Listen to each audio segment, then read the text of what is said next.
Jumpa lagi, kita akan merenungkan kebenaran firman Tuhan dalam 2 Raja-Raja pasal 2 ayat 1 sampai dengan ayat 18. Secara khusus saya membacakan ayat yang ke-11. Firman Tuhan.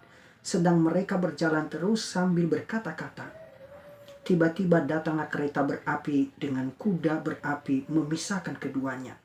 Lalu naiklah Elia ke sorga dalam angin badai. Saudara yang dikasih dalam Tuhan Yesus Kristus, tema perenungan firman Tuhan terangkat ke sorga.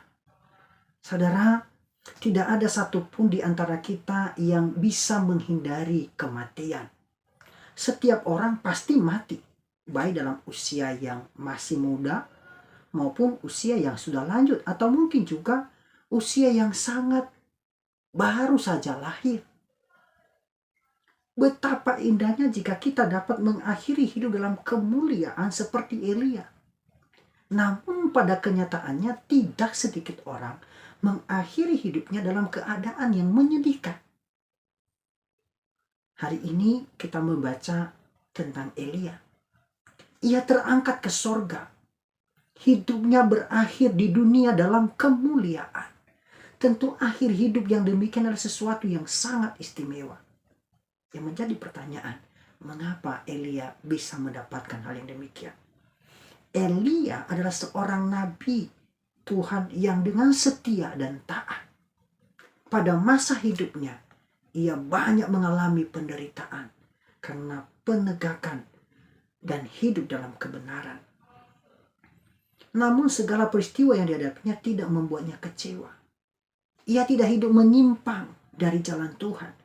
Ketaatan dan kesetiaannya membuatnya mendapatkan upah dari Allah, yaitu mati dalam kemuliaan. Saudara yang dikasih dalam Tuhan Yesus Kristus, bagaimana dengan saudara dan saya? Apakah kita sudah melakukan sebagai anak Tuhan hidup setia dan taat melakukan kehendak Tuhan?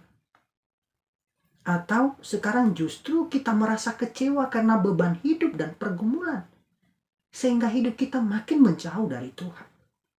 Saudara, tidak ada seorang pun yang tahu kapan Tuhan memanggilnya. Tetapi setiap orang seharusnya tahu bahwa jika masih ada kesempatan yang Tuhan berikan, ia harus mengisi hari-hari hidupnya dalam kebenaran.